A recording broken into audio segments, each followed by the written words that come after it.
I'm going to ask you to participate in an experiment, which is that when you leave this room, when you go out into the world, today, tomorrow, whenever you feel like it, I'd like you to ask and answer one question of someone who's a stranger. You might meet them on the bus, you might meet them walking down the street, and I'm going to show you the question that I'm going to ask you to ask and answer. The question is, when was the last time you cried in front of someone? Now, just out of curiosity, how many of you are really excited about this experiment? No hands went up whatsoever. And that makes sense, right? Because there can be nothing that seems more intimidating or less fun than finding a stranger, asking them when they've cried in front of someone else, and then telling them about the time you cried in front of someone else. But I'm going to try and convince you over the next few minutes that this experiment is not only worth doing, it's worth doing whenever you can, because it will make your life better. And to explain how I got to this, I have to tell you a little bit of a story about me and my wife. A few years ago, we got into this bad pattern. We've been married for 20 years, but I would come home from a long day at the office. I was a reporter at the New York Times at that point, and I would start complaining about my day, about how I'm not appreciated enough. And my wife, very reasonably, would offer me some great advice. She would say something like, why don't you take your boss out to lunch? You guys can get to know each other a little bit better. And instead of being able to hear her, I would get even more upset. And I would say things like, why aren't you supporting me? You should be outraged on my behalf. And she would get upset because I was attacking her for giving me good advice. This was not, anyone ever have an experience like this? It was not in a good situation. And so I went and I started talking to researchers who were studying communication. I asked them, why am I getting into this pattern? And they said, well, you're making a mistake. We're living through this golden age of understanding communication, really for the first time, because of advances in neural imaging and data collection.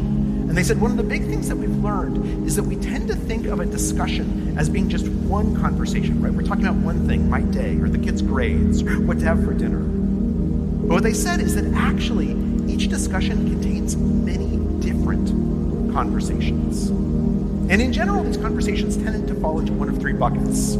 There's these practical conversations where we're talking about what's this all about? What are we really discussing? But then there's emotional conversations where we're talking about how do we feel? And my goal is to share with you my feelings, and I don't want you to solve them. I want you to empathize. And then there's conversations that are social conversations about who we are, the social identities that are important to us, how we relate to each other, and how we relate to society. And what the researchers said is what we've learned is that if people are having different conversations at the same moment, they can't really hear each other. They can't really connect.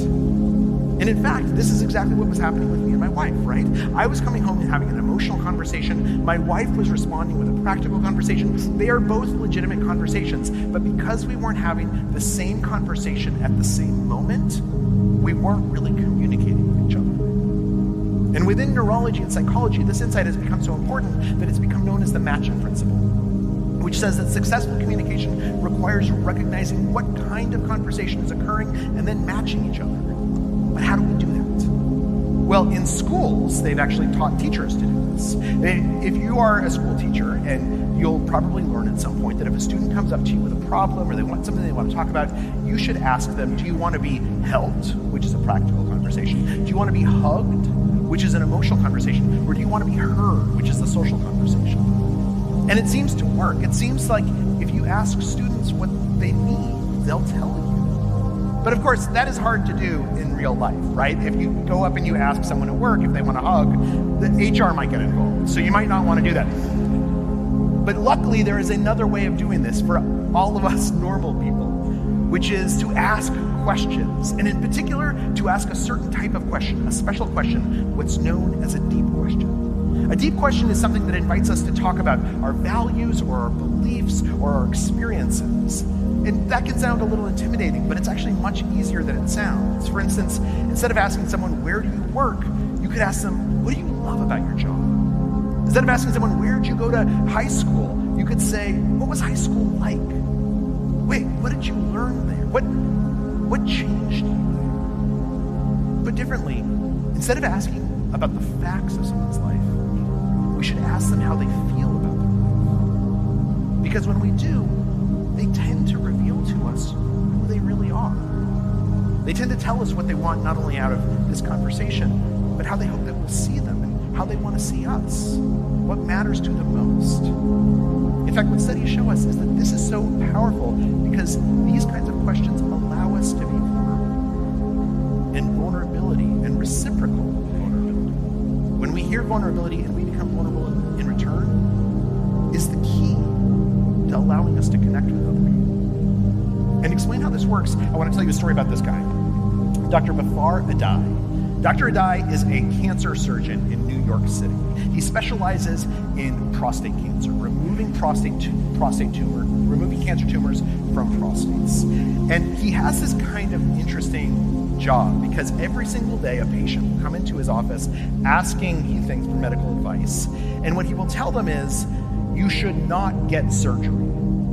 The prostate is located so close to the nerves that control urination and sexual function that it's a relatively risky surgery. And what's more, most prostate tumors, they grow very, very slowly. It's actually one of the slowest growing forms of cancer in existence. There's a saying among doctors that if you have an old patient with prostate cancer, he's going to die of old age before the cancer kills him. And so Dr. Adai would have these patients come in and he would tell them, look, I don't think you should do anything. In fact, I think you should do this thing called active surveillance. What we're going to do is we're going to take a blood sample every 6 months. We're going to do a biopsy every 2 years. And if the tumor seems to change, we'll do an MRI. And if we have to, we can do the surgery. But otherwise, no radiation, no surgery. It's going to be okay. And these patients would listen to him, and then they would go home, and they would discuss it with their spouse. And then they would walk in the next day and they would insist on having the surgery. They would say, I absolutely want you to cut me open, take the tumor out as fast as possible. And for Dr. Adai, this was bewildering, right? He thought these would be the easiest conversations of his life. He's telling people that they don't have to have surgery, and he's a surgeon. He told me that when this happens again and again and again, you start to realize this isn't a problem with my patients. This is a problem with me. I'm doing something wrong. And so he goes to these folks, these professors at the Harvard Business School, and he asks them for advice on what to do differently. And they said, well, look, the biggest mistake that you're making is you are starting this conversation all wrong. You are starting by assuming that the patient walks into your room, into your exam room, looking for advice and looking for medical solutions. But you don't know if that's true. You're not asking them any questions. What you need to do is you need to start asking deep questions. So 2 weeks later, after having this conversation, a 62-year-old man comes into Dr. Adai's office for the first time. He had just gotten his diagnosis of having prostate cancer. And Dr. Adai, instead of giving him advice, instead of telling him what he ought to do, he asks the question. He asks the question, what does this cancer diagnosis mean to you?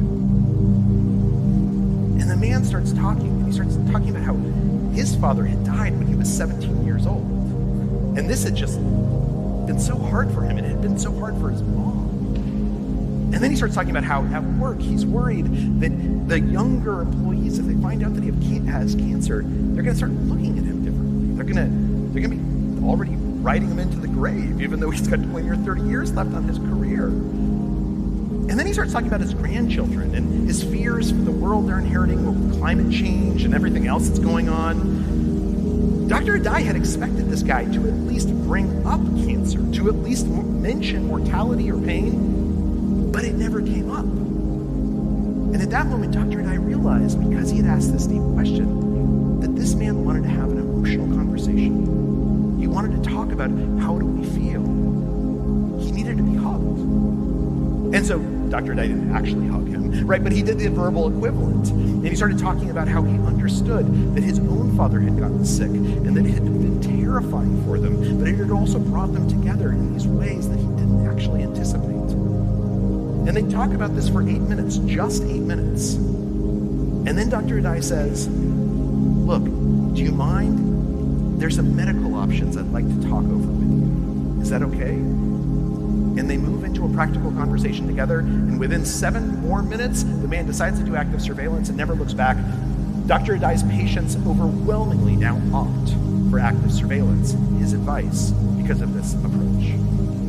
And the thing is, we can do this in any conversation. It doesn't have to be an important conversation. It doesn't have to be life or death. We can always connect more and better and in a really profound way with the person that we're speaking to if we want to. Which brings me back to that experiment. So just to remind you what you're supposed to do, Walk out of the room, find a stranger, ask them, when was the last time you cried in front of someone? And then as soon as they answer, you answer the question yourself and you tell them when you last cried.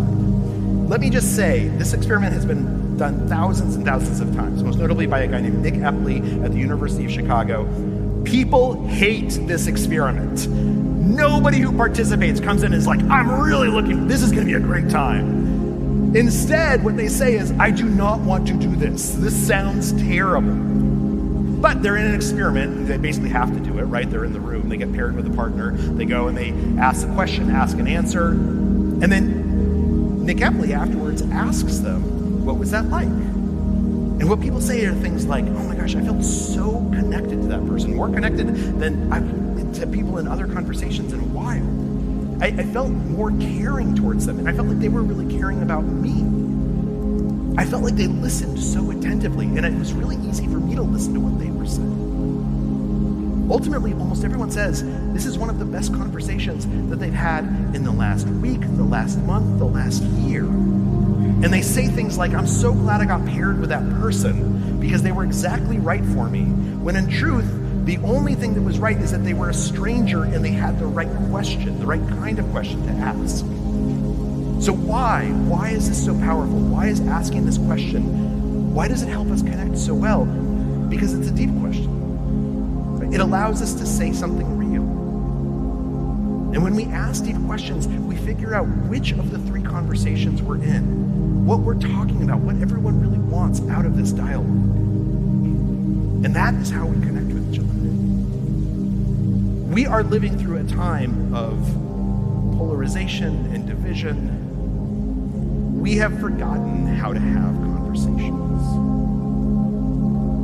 But there's a science to it. There are these folks who are known as supercommunicators, who they are not special, they're not more charismatic, or they're not more outgoing than anyone else. They've just learned skills that allow us to connect with others. And they're skills that all of us can learn. And that feeling you get after a wonderful conversation, that glow that you experience, our brains have evolved to give us that, to crave connection. So I hope you go out, I hope you find a stranger, and I hope you tell them all about the last time you cried in front of another person. And then tell me how it went. Thanks.